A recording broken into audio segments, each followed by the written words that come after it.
¿qué tal? ¿Cómo están? Estamos de nueva cuenta en Con Mucho Hielo de Callejo TV. Hoy les presento, y me da mucho gusto que esté aquí conmigo, al Procurador de Justicia del Estado de Quintana Roo, el licenciado Gaspar Armando García Torres, a quien le agradezco que esté pues, en esta entrevista. Al contrario, Antonio, es un gusto estar aquí contigo y desde luego saludando a tus distinguidos del auditorio.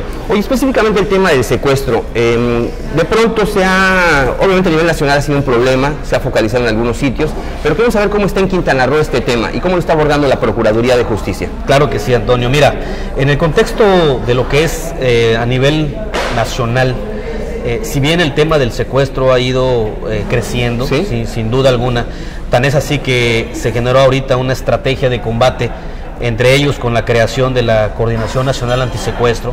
En el caso específico de Quintana Roo ha ido a la baja. Sí. De hecho, somos uno de los estados en los cuales se reporta el menor índice de secuestros, a pesar de que somos un estado turístico y además de reconocimiento mundial, específicamente con el tema de Cancún y Riviera Maya, y que obviamente tenemos una población flotante que cada vez es más fuerte. No obstante eso, te digo, no figuramos de entrada entre los 10 primeros estados, que solo esos 10 tienen el 75% de secuestros en el país, pero tampoco estamos ni siquiera en los estados de la media hacia arriba, en absoluto. Te digo, estamos en un índice bastante bajo. De hecho, el año pasado registramos de denuncias 12, de las cuales reales fueron solo 8. Ya. O sea, hablamos de ese grado de efectividad, y de esas cuántas se resolvieron. Y obviamente todas se resolvieron. Ese también es otro punto importante. Sí. En todos los casos hemos podido tener detenciones de la gente vinculada a estos secuestros, obviamente que actualmente están sujetos a proceso, y que nos ha dado la pauta, e incluso en la mayoría de los casos, con excepción de uno el año pasado, que sí a la víctima sí la privaron de la vida desde el momento del secuestro, en ese entonces fue en Bacalar. En todos los demás se ha logrado recuperar a la víctima sana y salva, y sin que se haya cumplido en este caso el pago del rescate, ¿no? Ahora, ¿quiénes abordan estos temas? ¿Quiénes investigan? ¿Hay un grupo especial? Hay un grupo especial que de hecho nosotros lo hemos denominado Unidad de Combate al Secuestro.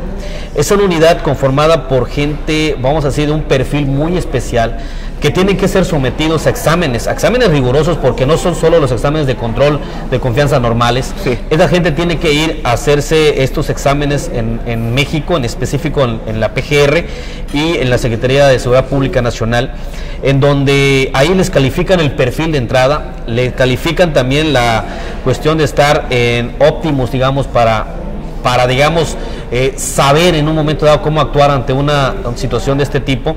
En unos casos también se les prepara para poder llevar a una negociación con secuestradores, que es un tema importante, y todos tienen una certificación, porque aparte de cursar los exámenes, también se les capacita.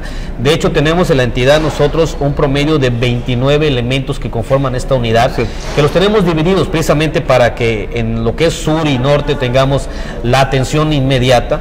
9 los tenemos en el sur, porque nos ha reportado menos índice, y 20 los tenemos en zona norte, que precisamente es para que cuando surja alguna situación de esta naturaleza o tengamos conocimiento de ello, inmediatamente se active esta unidad, y obviamente los protocolos que tienen que ver con el tema de atención al secuestro. Ahora, estos casos de secuestro también hay que distinguirlos, porque hay unos que son hechos o perpetrados por bandas muy especializadas. Los criminales a veces quedan en el ámbito de la familia o de... Sin duda. De amateurs, por ejemplo, ¿no? De hecho, mira, yo te diría que aquí habría que distinguir dos escenarios, porque a veces, de hecho, la gente, pues desde luego, para empezar, pues no tiene por qué saber si se trata uno o otro. A la gente, en el momento en que tiene una llamada y una amenaza, pues obviamente ya entran en el temor, en el pánico, en el miedo, que es el objetivo que al final busca el secuestrador, ¿no?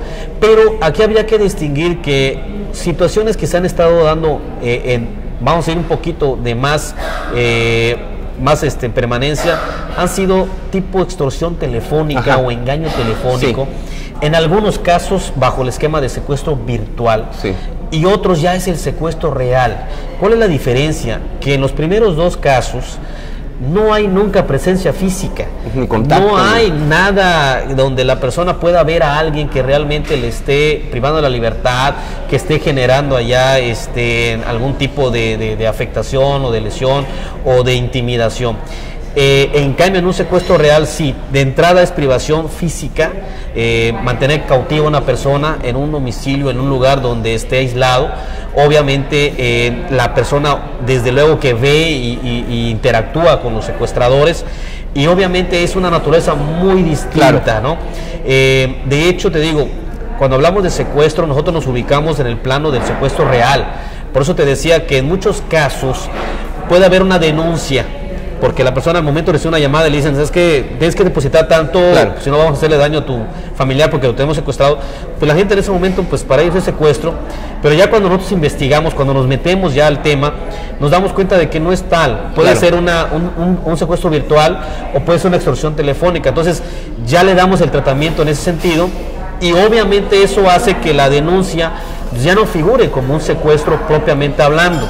¿Qué debe hacer la gente cuando ya sea una llamada telefónica o que se dé cuenta que realmente sí secuestraron? Mira, yo creo que en principio, y es importante que la gente tome en cuenta algo, lo primero que el secuestrador, ya sea bajo el engaño telefónico, bajo el secuestro virtual o bajo el secuestro real, le va a pedir, primero es que no acuda a las autoridades. ¿Por qué? Porque eso le da la libertad de operar, claro, y sobre todo de cooptar, no solo la atención, sino el miedo, y prácticamente llevar a cabo todo lo que pudiera ser para que la víctima caiga y además responda a lo que le exija, que básicamente es la petición de dinero.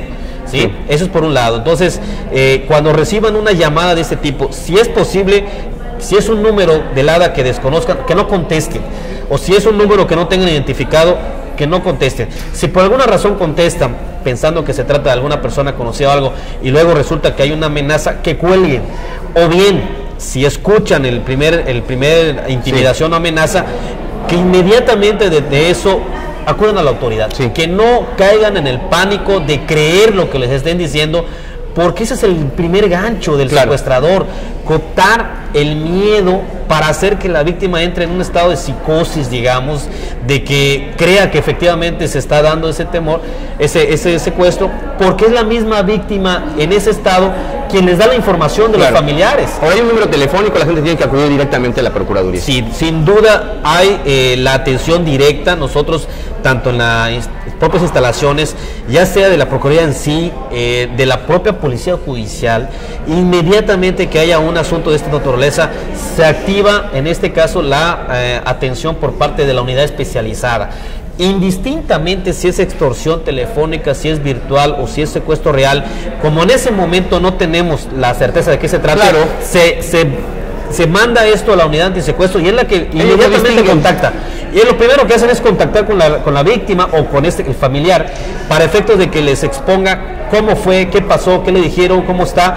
Y tanto por un lado ellos entran a negociar con los secuestradores en todo caso, sí, o bien si ya identificamos que no es un secuestro real, empezamos a hacer la operatividad, por ejemplo, si es un engaño telefónico o es un secuestro virtual, de ir ubicando a la posible víctima, sí, en uno de los hoteles aledaños o lugares cercanos de donde fue la última vez que lo pudieron haber visto. Claro. Porque al final de cuentas hay un mecanismo, hay ciertos lineamientos que se pueden identificar. Sí. Y lo primero que también se hace es darle la tranquilidad al familiar, para que primero no caiga en hacer depósitos o en estar, claro, llevando a cabo algún tipo de traspaso de dinero, y segundo, para que también tenga la tranquilidad de que no es un secuestro propiamente. Entonces, eso también es importante para que colabore el familiar con la autoridad, pero que entienda que ya está en manos profesionales, claro, de gente preparada, capacitada, que saben cómo es el esquema, que saben qué hacer, pero sobre todo, Antonio, que ante todo van a estar siempre con la idea de preservar la vida de la persona. O sea, no se va a poner en riesgo en absoluto, pero claro, sí se sabe cómo manejar. Te comento esto porque a veces en el plano, por ejemplo, en la negociación, el familiar se desespera. Y el familiar dice, no, es que yo voy a conseguir dinero y me están pidiendo 1 millón y voy a conseguirlo. Lo que no saben que esa es una estrategia del secuestrador. Claro. Si el secuestrador ve que hay la disponibilidad de tener el dinero, te lo va a aumentar. O sea, ya no va, cuando ya tú le digas, ya lo tengo, te va a decir, ¿sabes qué? Quiero más. Quiero más. ¿Por qué? Porque juegan con eso. Claro. Lo conseguiste rápido, entonces tienes. O sea, esos son aspectos que la gente que sabe la negociación... Que no lo puede ver claramente, exactamente, porque está obviamente en una circunstancia emocional, ¿no? Efectivamente, hay un choque emocional, lo entendemos, sí, es un familiar. obviamente quieren que el familiar no tenga algún problema, una afectación, lo sabemos, pero también nuestro personal también está consciente de eso. Y si lo actúan de esta manera y si se lo aconsejan, es porque sabemos que ese es un mecanismo. El secuestrador juega con los tiempos también, y ellos mientras más rápido puedan lograr que la víctima les deposite o en el familiar, obviamente para ellos ya es ganancia, porque entonces van pidiendo más hasta que prácticamente logran que, si es así la víctima o el familiar, pues deposite todo lo que se pueda. Claro. En ocasiones hasta le dicen, vende el carro, vende esto, claro. O sea, porque ven que hay la rapidez para conseguirlo. Entonces, sí es importante que entiendan que la gente que entra es gente preparada, capacitada, no es cualquier persona. No le vamos a dar un asunto de ese tipo al judicial que no ha tenido la capacitación en el tema, sino solo a la unidad. Y como en este caso, ayer vale la pena comentar, Antonio, tuvimos el resultado de una detención de 4 personas ligadas a un secuestro, que incluso fueron detenidas en Querétaro, en un seguimiento de una investigación que se dio desde que tuvimos la denuncia de un familiar que recibía llamadas, se investigó, se empezó a hacer toda una vigilancia, se trató de ubicar en ese momento a la víctima, no logramos tener la contundencia de ubicarlo en algún lugar en particular, pero se siguió investigando hasta que ayer ya incluso dimos a conocer la detención de 4 personas ligadas al secuestro, que lamentablemente en este caso, desde el momento en que se tuvo la privación de la libertad, prácticamente ya habían privado de la vida al secuestrado.